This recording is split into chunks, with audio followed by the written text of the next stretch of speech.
চামড়ার মুখ দিয়ে কালিমা বলে ফেলা যায়, চামড়ার মুখ দিয়ে রব্বি আল্লাহ বলা যাবে, কিন্তু এই মুখের বলা দিয়ে কবরের মধ্যে পার পাওয়া যাবে না।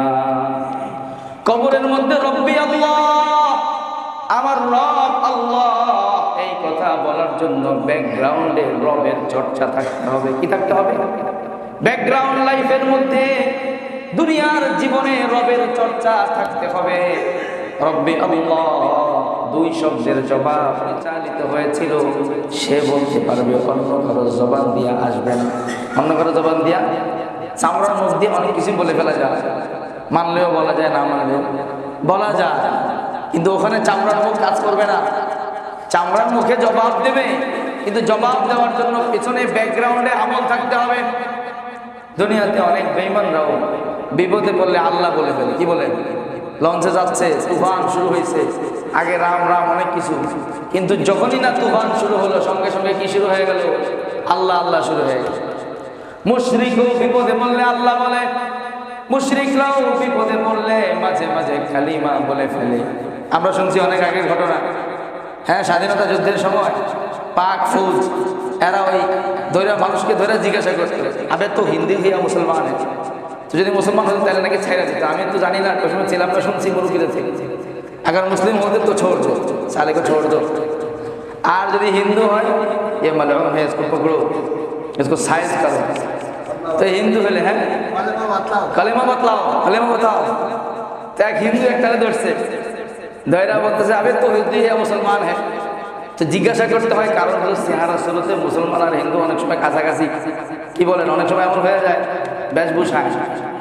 তো দৌড় से एक तरह अबे तो मुसलमान है या हिंदू, तो कहते भाई मुसलमान हूँ, मैं मुसलमान। अच्छा ठीक है, अगर मुसलमान हो तो कलिमा बताओ। क्या बताओ? कलिमा बताओ। तो हे বিপদের মধ্যে আছে বেটার জান যায় যায় অবস্থা, ঠাস করে পড়ছে। মুসলমানদের থেকে মাঝে মাঝে শুনছে বৃষ্টির সময় মুসলমানরা পড়ে, ঠাডা পড়লে পড়ে লা ইলাহা ইল্লাল্লাহ সুবহানাকা ইন্নী কুনতু মিনাল যালিমিন। লা ইলাহা ইল্লাল্লাহ জায়গায় কি বলে বলছে? লা ইলাহা ইল্লাল্লাহ সুবহানাকা ইন্নী কুনতু মিনাল যালিমিন। ও সাহাবে, ये तो मुसीबत का कलिमा है, ये तो इस्लाम का कलिमा नहीं है, ये तो विपदेर कलिमा, ये तो इस्लामेर कलिमा नয়। পরে ভাই ভাই थोड़ा ही कम मुसीबत में हो, अरे আমিও তো অনেক বড় বিপদে আছি। তো চামড়ার মুখ দিয়ে কালিমা বলে ফেলা যায়, চামড়ার মুখ দিয়ে রব্বি আল্লাহ বলা যাবে, কিন্তু এই মুখের বলা দিয়ে কবরের মধ্যে পার পাওয়া যাবে না। কবরের মধ্যে রব্বি আল্লাহ, আমার রব আল্লাহ, এই কথা বলার জন্য ব্যাকগ্রাউন্ডে রবের চর্চা থাকতে হবে। কি থাকতে হবে? ব্যাকগ্রাউন্ড লাইফের মধ্যে, দুনিয়ার জীবনে রবের চর্চা থাকতে হবে। রব্বি আল্লাহ দুই শব্দের জবাব, এই জবাব কারা দিতে পারবে? দুনিয়াতে যারা রবের চর্চা করেছে। রবের চর্চা কোথায় হতো? রবের চর্চা নামাজের মধ্যে হয়েছিল। দুনিয়াতে যারা 5 ওয়াক্ত নামাজি ছিল, প্রত্যেক রাকাতে রাকাতে তারা রবের স্বীকারোক্তি দিয়েছে। নামাজে একজন আল্লাহর বান্দা দাঁড়ায় যায়, আল্লাহু আকবার বলে দাঁড়ায়, সানা পড়ে, আউযু বিল্লাহ পড়ে, বিসমিল্লাহ পড়ে, সূরা ফাতিহা পড়ে, দাঁড়ানো অবস্থায় নামাজ শুরু করে আলহামদুলিল্লাহি রাব্বিল আলামিন। রব আছে না নাই? সূরা ফাতিহার প্রথম আয়াতের মধ্যে রবের আলোচনা। প্রত্যেক রাকাতে রাকাতে দাঁড়ানো অবস্থায় রবের স্বীকারোক্তি দিয়েছিল। সমস্ত প্রশংসা ওই আল্লাহর জন্য, যিনি হলেন আমার রব, আপনার রব, সারা কায়নাতের রব। সূরা ফাতিহার প্রথম আয়াতের মধ্যে রবের স্বীকারোক্তি ছিল। এরপরে দাঁড়ানো থেকে রুকুতে গেল, আল্লাহু আকবার বলে রুকুতে যাওয়ার পরে রুকুর তাসবিহ পড়ে, সেখানেও রব আছে না নাই?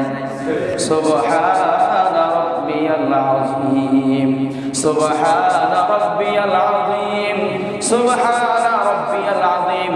3 বার রবের স্বীকৃতি রুকুর মধ্যে গিয়া দিল। 3 বার, 5 বার অথবা 7 বার রুকু থেকে যখন দাঁড়ায়া যায়, কওমার মধ্যে দাঁড়ায় সিজদায় যাবে, সিজদায় যাওয়ার আগে রুকু থেকে দাঁড়াইয়া কি বলে? রব্বানা লাকাল হামদ। আছে না নাই?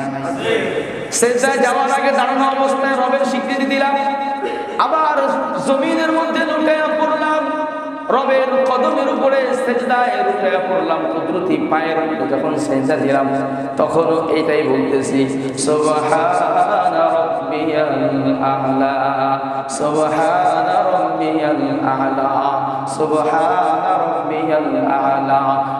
সুতরাং নামাজ শুরু করার পরে সূরা ফাতিহার মধ্যে দাঁড়ানো অবস্থায় প্রথমে রবের স্বীকারোক্তি দিলাম, সেজদা রুকুতে যাওয়ার পরে রবের স্বীকারোক্তি দিলাম, রুকু থেকে মাথাটা সোজা করে রবের স্বীকারোক্তি দিলাম, আবার সেজদায় যখন চলে গেলাম সেখানেও রবের স্বীকারোক্তি দিলাম, দুই সেজদার মাঝখানে যখন বসলাম সেখানেও বলতেছি রব্বি গফিরলি ওয়ারহামনি ওয়াহদিনি ওয়ারযুকনি ওয়াআফিনি।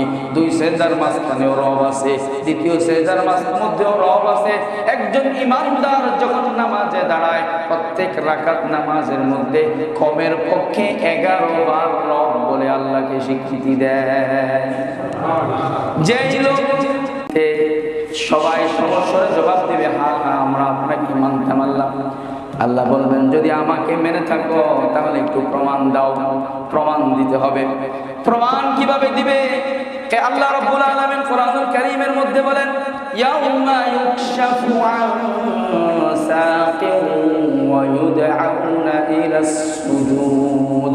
আল্লাহ রাব্বুল আলামিন সে কিয়ামতবাসীর সামনে আল্লাহর কুদরতি পাটা ছড়ায়া দিবেন, আল্লাহর কুদরতি পাটা সামনের দিকে আগায়া দিবেন। আল্লাহ বলবেন যদি দুনিয়াতে আমাকে মেনে থাকো, আমাকে সেজদা দিয়ে থাকো, তাহলে আজকে আমার কুদরতি পায়ে একটা সেজদা দাও, আমার কুদরতি একটা পায়ে সেজদা দাও। যে সেজদা দিতে পারবা একটা সেজদা দিয়া জান্নাতে চলে যাও। সুবহানাল্লাহ। একটা সেজদা দিবা জান্নাতে চলে যাইবা। কি বলেন? আল্লাহু আকবার। মানুষ যখন দুনিয়াতে নামাজে দাঁড়ায়, যখন দাঁড়ানো থেকে জমিনের মধ্যে পড়ে যায়, মাথাটা যদিও যায় নামাজে রাখতেছি, মাথাটা শুধু যায় নামাজে নয়, প্রত্যেকটা সেজদায় আমার আর আপনার কপাল আল্লাহর কুদরতি কদমের উপরে রাখা হয়। আল্লাহ বলেন যদি আজকে সত্যবাদী হয়ে থাকো আমার কুদরতি পায়ে একটা সেজদা দাও। ওয়ায়াউমা ইউকশাফু আন সাক, সেদিন আল্লাহ রাব্বুল আলামিন তার সাক মানে পায়ের নালা, পাটাকে খুলে দিবেন। কিভাবে খুলবেন, কেমন দৃশ্য হবে জানি না, ওই দিন বোঝা যাবে, তার আগে ব্রেনে ধরবে না। আল্লাহর কুদরতি কদম কেমন হবে আমরা জানি না, কিন্তু আল্লাহ কোরআনের মধ্যে বলছেন সেদিন আল্লাহ কুদরতি কদমটা খুলে দিবেন। এখানে একটা সেজদা দাও, ওয়ায়ুদআউনা ইলাস সুজুদ, তাদের সবাইকে সেজদার দিকে ডাকা হবে। একটা সেজদা দিয়ে জান্নাতে চলে যাও।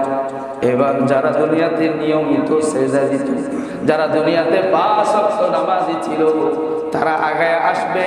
সেজদা দেওয়ার নিয়ত না থাকলেও আল্লাহ রাব্বুল আলামিনের ইচ্ছায় তার শরীরটা সেজদার মধ্যে পড়ে যাবে।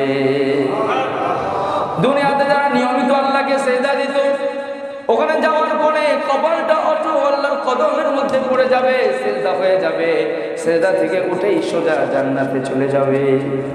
কিন্তু মুনাফিক, বেঈমান, আবার অথবা কিছু এমন লোক যারা আল্লাহকে সেজদা দেওয়ার জন্য আসতো না, রিয়ার জন্য আসতো, লোক দেখানোর জন্য আসতো, নেফাকি অন্তরের মধ্যে ছিল, অথবা তারা নিয়মিত সেজদার চর্চা করতো না, তারা এবার সেজদা দেওয়ার জন্য আসবে।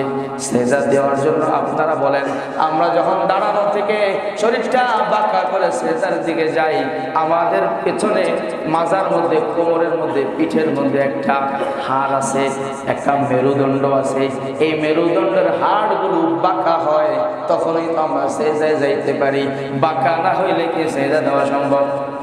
দেখেন আল্লাহ তাআলা মেরুদণ্ডটারে সাজাইছে ওভাবে, ছোট ছোট খোপ খোপ করে, এক একটা পার্টস করে সাজাইছেন। হ্যাঁ, তো এটারে এমন ভাবে সাজাইছেন যে এটা যে কোনো ভাবে ঘুরানো যায়, বাঁকানো যায়, এভাবে করা যায়, সেভাবে করা যায়, নিচু করা যায়, যায় কিনা বলেন? এটা শুধু আল্লাহ মেরুদণ্ডের সেটিং আল্লাহ শুধু এই জন্য দেন নাই যে কোমর দুলানো হবে, নাচানো হবে, ব্যায়াম করা হবে, শুধু উপর থেকে নিচে যাওয়া হবে, বিভিন্ন কাজ করা হবে, এই জন্য দেয় নাই। মূলত আল্লাহ দিয়েছিলেন আমার বান্দা দাঁড়ানো থেকে এই মাজাটাকে বাঁকা করে, শরীরটাকে বাঁকা করে আমার কুদরতি কদমের উপরে সেজদা দিবে, এই জন্য আল্লাহ মেরুদণ্ডের সেটিং এভাবে দিয়েছে। এখন যারা দুনিয়াতে তাদের মেরুদণ্ডটাকে সেজদার জন্য বাঁকা করতো, সেজদার জন্য যাদের মেরুদণ্ডটা বাঁকা হতো, কিয়ামতের ময়দানে আল্লাহর সামনে যাওয়ার পরে ওই মেরুদণ্ড অটো বাঁকা হয়ে সিজদায় চলে যাবে। কিন্তু দুনিয়াতে যাদের মেরুদণ্ড সব কাজে বাঁকা হয়েছে, আল্লাহর সামনে বাঁকা হয় নাই, আল্লাহ রাব্বুল আলামিন ওই মেরুদণ্ড আপন জায়গায় রাখবে না। হাদিসের মধ্যে আসছে ইয়াউদু যাহরুহুম তাবাকান ওয়াহিদা, তাদের পুরো পিঠের মেরুদণ্ডটাকে আল্লাহ তাআলা একটা কাঠের মতো শক্ত বানিয়ে দিবে। কাঠের মতো শক্ত হয়ে গেলে এটা বাঁকা করা যাবে?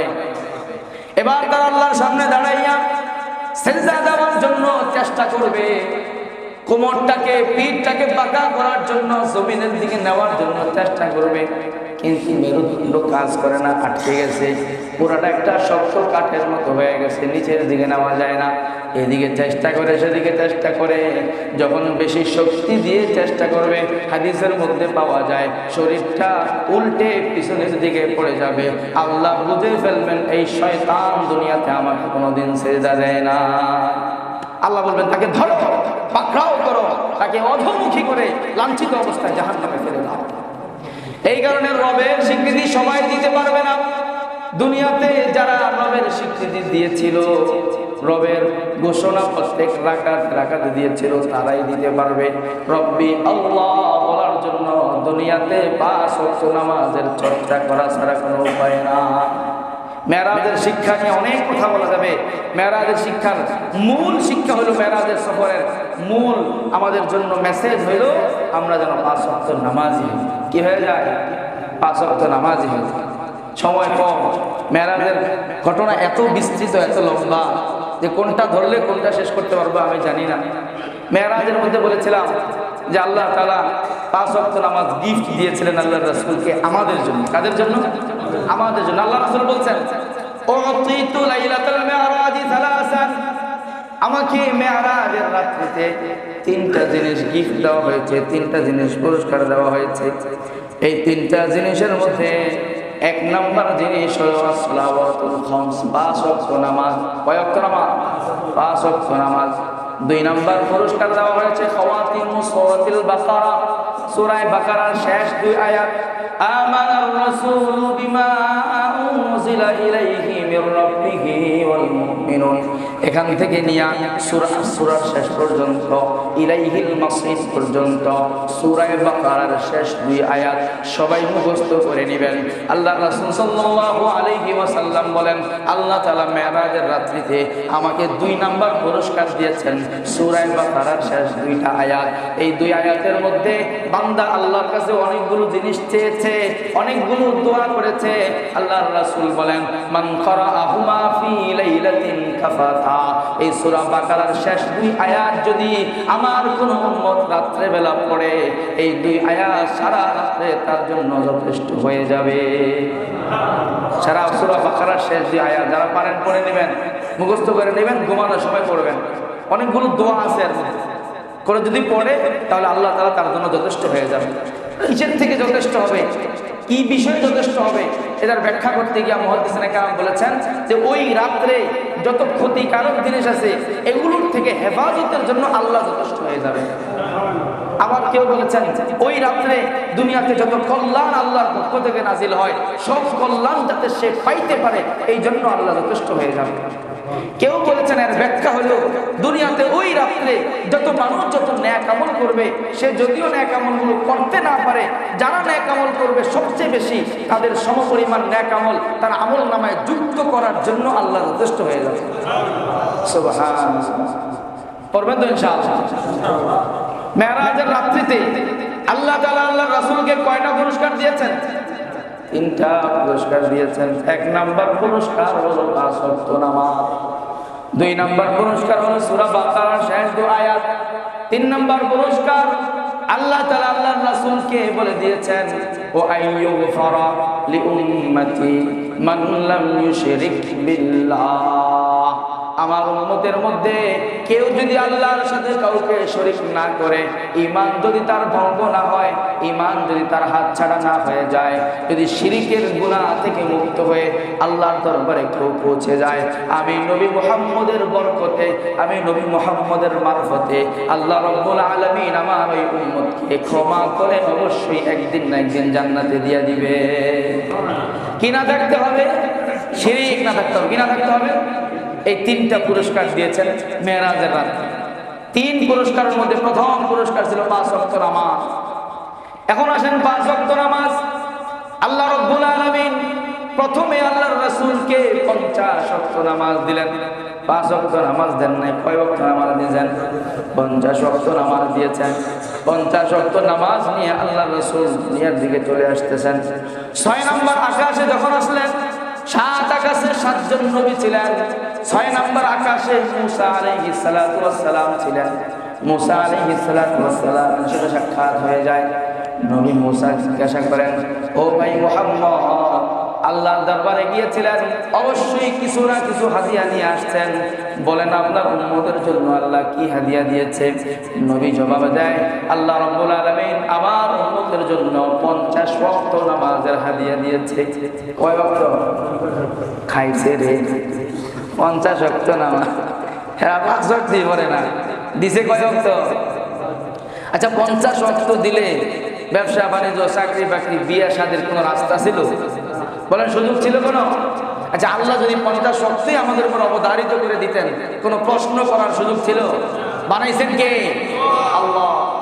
আল্লাহ বানিয়েছেন, সময় আল্লাহ দিয়েছেন, রূহ আল্লাহ দিয়েছেন, হায়াত আল্লাহ দিয়েছেন, জমিনটা আল্লাহর, বসবাস করতেছি আল্লাহর রহমতে, শ্বাস প্রশ্বাস নিতেছি, সেই শ্বাস প্রশ্বাস অক্সিজেন আল্লাহ দিচ্ছেন, সব কিছু আল্লাহর। সুতরাং আমি যেভাবে বলি সেভাবেই চলতে হবে। 50 দিলাম না 100 দিলাম, প্রশ্ন করার সুযোগ নেই, তোমাকে মানতে হবে।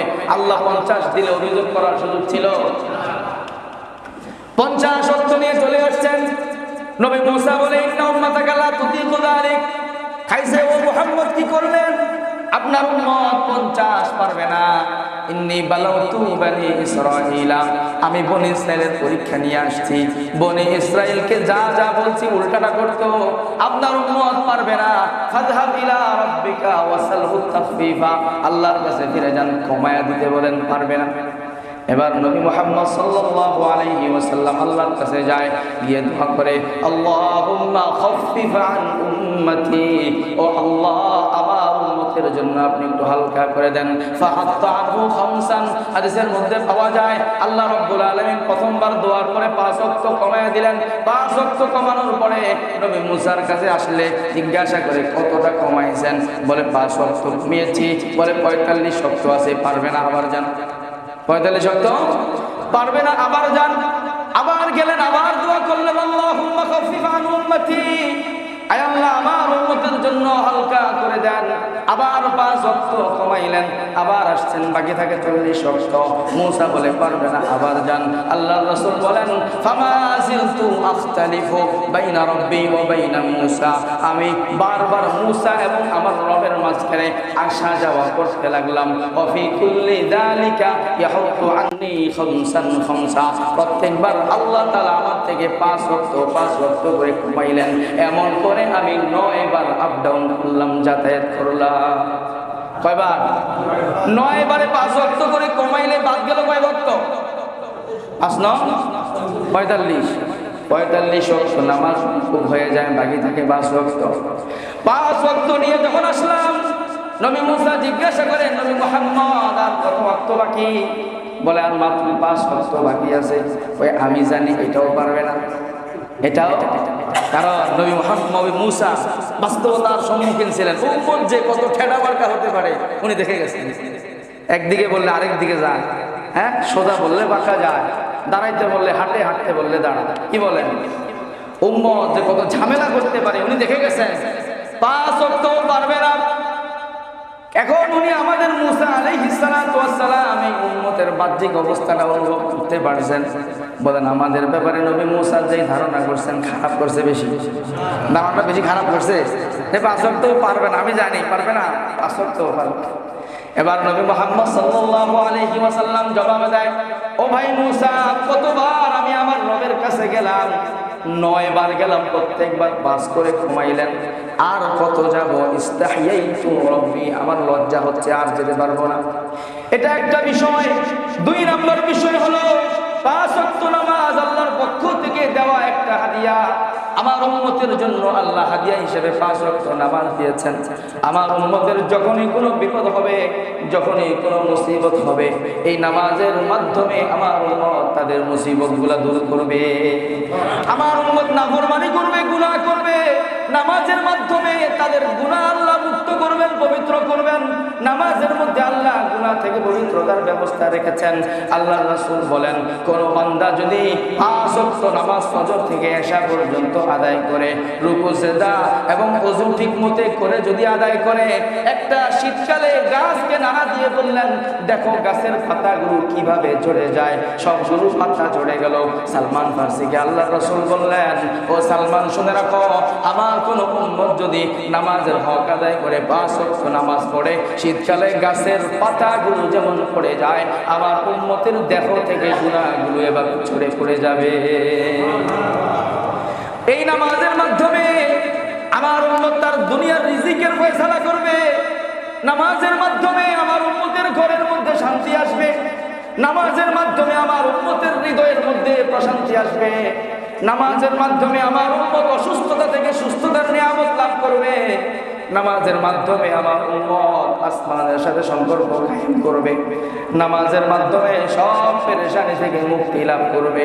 যদি এই নামাজের হাদিয়া না থাকে, উম্মত বিশাল বড় পুরস্কার থেকে বঞ্চিত হয়ে যাবে। নামাজ ছিল একটা হাতিয়ার আমাদের জন্য, সব সমস্যার সমাধানের জন্য। নামাজ একটা বড় মাধ্যম ছিল। নামাজের মধ্যে আল্লাহ সব রেখে দিয়েছে। নামাজ তুমি আদায় করো, তুমি নামাজের দায়িত্ব গ্রহণ করো, তোমার রিজিকের দায়িত্ব আল্লাহ নিয়ে নেবে। সুবহানাল্লাহ। তুমি নামাজের দায়িত্ব পালন করো, তোমার ফ্যামিলির দায়িত্ব আল্লাহ নেবেন। তুমি নামাজের জিম্মাদারি পালন করো, তোমার পেরেশানি থেকে মুক্তির দায়িত্ব আল্লাহ নেবেন। আল্লাহ বললেন, তাফাররাগ ইয়া ইবনা আদম তাফাররাগ লিইবাদাতি, ও বনি আদম তুমি নামাজের জন্য ফারেগ হও, তুমি ইবাদতের জন্য ফারেগ হও। ভাইরা আমার, দুনিয়ার জল কষ্টে জর্জরিত হয়ে দুনিয়ার বিভিন্ন পেরেশানির কারণে যারা নামাজে আসতে পারেন না, দোকানদারি ব্যবসা বাণিজ্যের কারণে যারা নামাজে আসতে পারেন না, শুনে রাখেন আল্লাহর কথা। আল্লাহ বলতেছেন, তাফাররাগ লিইবাদাতি, আমার নামাজের জন্য, ইবাদতের জন্য তুমি ওয়াক্ত বের করো, সময় বের করো। যদি তুমি সময় বের করে নামাজে আসতে পারো, আমি আল্লাহ দুনিয়াতে তোমাকে 2টা পুরস্কার দেব। 1 নাম্বার পুরস্কার, আমলাউ কলবাকা গিনান ওয়া আসরু ফাকরাক, তোমার অন্তরটাকে আমি আল্লাহ ধনাত্মতা দ্বারা ভরপুর করে দেব। তোমার মনটাকে ধনী বানায় দেব। কি ধনী বানায় দিবেন? মন ধনী বানায় দিবেন। মনের মধ্যে প্রশান্তি দিয়া দিবেন, শান্তি দিয়া দিবেন, কৃতজ্ঞতার স্বভাব দান করবেন। দুনিয়ার মধ্যে সব সময় মনের মধ্যে ফুর্তি থাকবে। 1 নাম্বার পুরস্কার, ও আসুদ্দু ফাকরাকা, তোমার যত প্রয়োজন, তোমার যত জরুরত, আমি আল্লাহ গায়েবের খাজানা থেকে পরিপূর্ণ করে দেব। কইরা দেখেন, কইরা দেখেন, কি কইরা দেখেন। যদি করতে পারে কেউ 5 ওয়াক্ত নামাজ হক আদায় করে করতে পারে, খোদার কসম, আমার কথার মধ্যে ভুল, পৃথিবীবাসীর কথা মিথ্যা হতে পারে, আল্লাহ আল্লাহর রাসূলের কথার মধ্যে কোনো মিথ্যা নাই, বানোয়াটি নাই, ভুল নাই। 5 ওয়াক্ত নামাজ পড়ে দেখেন, 40 দিন আমল করে দেখেন, এই 2 ওয়াদা অবশ্যই অবশ্যই আল্লাহ পুরা করবেন, কোনো সন্দেহ না। আবার ওই লোকের মতো করেন না, 40 দিন পড়ো, তো 40 দিন পরে একজনের উল্টা পাল্টা এক জায়গায় প্রেম লাগায় বসছে, উল্টা পাল্টা এক জায়গায় কি দিয়া বসছে? দিল দিয়া বসছে। আমি পাগল হেরে সারা কারো বিয়ে না, এই জায়গায় বাপু কে দিবে? হুজুরের কাছে ধরে নিয়ে আসছে যে হুজুর আরে বুঝা। তো হুজুরে বলছে যে বাবা তুমি তো, হুজুরে বলছে আচ্ছা তারা আমল দিয়া দিই, তুমি তো ওরেই বিয়ে করবা না? হ্যাঁ। আচ্ছা ঠিক আছে, তুমি আল্লাহর থেকে এটা মঞ্জুর করো, 40 দিন তুমি ফজর নামাজ জামাতের সাথে পড়ো, 5 ওয়াক্ত পড়ো, বিশেষ করে ফজর নামাজটা পড়ো, ওযু কইরা পড়ো, তাহলে ইনশাআল্লাহ আল্লাহ তাআলা দেখবা তোমার বাবার দিল ঘুরাই দিবে। 40 দিন পরে তুমি ওরে পায়ে যাইবা, কোনো বাধা থাকবে না। তো নামাজ পড়া শুরু করছে। এখন হুজুরের নিয়ত হইল 40 দিন যদি সে ঠিক মতো নামাজ পড়ে, তাহলে খারাপ জায়গায় তার দিল যাবে না, আল্লাহ তার দিলকে পাক সাফ বানায় দিবেন, সে পবিত্র জায়গার দিকে নজর দিবে, খারাপ জায়গায় আর নজর দিবে না, এই রিলেশন থাকবে না। দিলের মালিক কে? 40 দিন নামাজ পড়লে আল্লাহ তার দিলকে ঠিক করে দেবে। 40 দিন পার হওয়ার পরে সে কাজী সাহেব লয়া ইমাম সাহেবের রুমে গিয়ে উপস্থিত। ইমাম সাহেব এই যাইছি, আপনি বলছেন 40 দিন পরে দায়িত্ব আপনি নেবেন, আল্লাহ করায় দিবে। আচ্ছা 40 দিন তো গেল, এই যে কাজী সাহেব রেডি, এবার কবুল করা। ইমাম সাহেব কি রে, কাহিনী কি হইল? 40 দিন পরে তার দিল ঘোরার কথা বললো না, তো ইমাম সাহেব পেরেশানিতে পড়ে গেছে। ইমাম সাহেব কয়, বাবা আমার তো নিয়ত ছিল 40 দিন তুমি নামাজ পড়লে আল্লাহ তাআলা তোমার দিলকে ঠিক করে দিবে, তুমি নষ্ট জায়গা থেকে দিল ফিরে আসবে, এটা তো হওয়ার কথা ছিল না। পরে গে বুঝছি আপনারা যে একটা ষড়যন্ত্র করতেছিলেন আমার এই জানা ছিল, এই কারণে আমিও কম চালাক না, নামাজ ঠিকই করছি, ওযু একদিনও করি না। ইমাম সাহেব কাহিনী এই জায়গায়, রহস্য এই জায়গায়। নামাজ ওযু ঠিক মতো করেন, রুকু সেজদা ঠিক মতো করেন, খুশু খুদুর সাথে নামাজ আদায় করেন, 40 দিন পার হওয়া লাগবে না, নামাজ শুরু করবে, আল্লাহ রাব্বুল আলামিন দিলের পেরেশানি শুরু করবেন, দুনিয়ার সব জরুরতের জিম্মাদারি আল্লাহ গ্রহণ করবেন। আল্লাহ রাসূল বলে, ভাই মুসা, আল্লাহ রাব্বুল আলামিন 5 ওয়াক্ত নামাজ দিলেন, আমার উম্মতের সব প্রয়োজন পূরণ করার জন্য হাদিয়া হিসাবে দিলেন। প্রত্যেকবার 5 ওয়াক্ত করে কমাইছেন, এবার যদি আমি আবার কমানোর জন্য যাই, হতে পারে এবার পুরো 5 ওয়াক্ত আল্লাহ রেখে দিবেন, তাহলে আমার উম্মতের জন্য তো আর কোনো হাদিয়া থাকলো না। এই কারণে 5 ওয়াক্ত ঠিক আছে, এটা নিয়ে আমি চলে যাই। আল্লাহ রাসূল 5 ওয়াক্ত নামাজ নিয়ে জমিনের দিকে চলে আসতেছেন, সাথে 5 ওয়াক্ত নামাজ। আল্লাহ রাব্বুল আলামিন আসমান থেকে ডাক দিয়ে বললেন, ইয়া মুহাম্মদ হাদিহি খামসু সালাওয়াত ওয়া হিয়া 50 লা তাবদীলা লিকালিমাতিল্লাহ। ও নবী মুহাম্মদ, আপনি 5 ওয়াক্ত নামাজ নিয়ে জমিনের দিকে যাচ্ছেন, কিন্তু আমি তো আপনাকে শুরুতে 5 ওয়াক্ত দেই নাই, আমি আপনাকে দিয়েছিলাম 50 ওয়াক্ত নামাজ। আমি আল্লাহ একবার যে সিদ্ধান্ত দেই এটার মধ্যে কোনো পরিবর্তন আসে না। আমি আপনাকে 50 ওয়াক্ত দিয়েছিলাম, আপনার উম্মতের সহজতার জন্য কমাইতে কমাইতে 5-এর মধ্যে এনেছি। ও নবী, কিন্তু আমি আল্লাহ 50ও ঠিক রাখবো। ও নবী, আপনি শুনে রাখেন, আপনি দুনিয়াতে গিয়ে আপনার উম্মতকে 5 ওয়াক্ত নামাজ হাদিয়া দেন, আপনার উম্মত পড়বে 5 ওয়াক্ত, আমি আমার ফেরেশতাদেরকে বলে দেব তার খাতার মধ্যে লিখবা 50 ওয়াক্ত। 5 ওয়াক্ত পড়বে কিন্তু নেকির খাতায় উঠবে 50 ওয়াক্ত। তাহলে 5ও ঠিক থাকলো, 50ও ঠিক থাকলো। আমি আল্লাহ আপনার উম্মতকে কোনো দিক দিয়ে ঠকাইতে চাই না। এই পর্যন্ত যা কিছু দিয়েছি শুধু আপনার উম্মতকে জিতানোর জন্য দিয়েছি। আচ্ছা বলেন, আল্লাহ তাআলা জানতেন না যে ঘটনা 5-এ গিয়ে থাকবে? জানতেন না? আল্লাহ সব জানেন আগে থেকে, কিন্তু 50 দিয়ে কেন শুরু করলেন? উম্মতরে জিতানোর জন্য। সুবহানাল্লাহ। কি করার জন্য? কি করার জন্য? আল্লাহ জিতাইতে চায়, আর আমরা কোথায়? প্যারে হাজিরিন ভাই আমার, আমরা একটু চিন্তা করি, আল্লাহ তাআলা আমাদের আখিরাতকে আগায় দেওয়ার জন্য কত সুযোগ, কত বড় বড় অফার। হ্যাঁ, এটা কি দুনিয়ার নেতাদের অফার? কি বলেন, সব নেতাই কত বড় বড় অফার নিয়ে, বড় বড় আর কি এক একটা অফার নিয়ে আসে, কদ্দূর থেকে আর কদ্দূর থাকে অফার। সব দলেই, এরা এক দলে 2 দল না, সব দলের ব্যাপারেই বলি। হ্যাঁ না, নির্বাচনের আগে সব দলের চেহারা, সুরত, ব্যানার, আসা যাওয়া সব চেঞ্জ হয়ে যায়। কি কয়? মাথায় টুপি ওঠে, আবার তসবি হাতে ওঠে, আবার আগে আমরা দেখতাম মাথার উপরে ইয়া উঠতো, ওই যে কি বলে হিজাব উঠতো, কত কিছু উঠতো। এটা 1 দল 2 দল না, সবার। আরে বলেন না কার? সব দলের। হ্যাঁ, যারা আগে মসজিদে যেত না এরা মসজিদে যায়, আবার যারা মন্দিরে যাওয়ার লোক না এরা মন্দিরেও যায়। এই কিনা বলেন? মন্দিরে গেলে হিন্দুদের ভোট পাওয়া যাবে, মসজিদে গেলে হুজুরদের আর মুসল্লিদের ভোট পাওয়া যাবে। সব দলের লোকেরাই মসজিদ, মন্দির, গির্জা, প্যাগোডা যাওয়ার জন্য রাস্তার মোড়া বাদ রাখে না, অফার ঘোষণা করে পুরো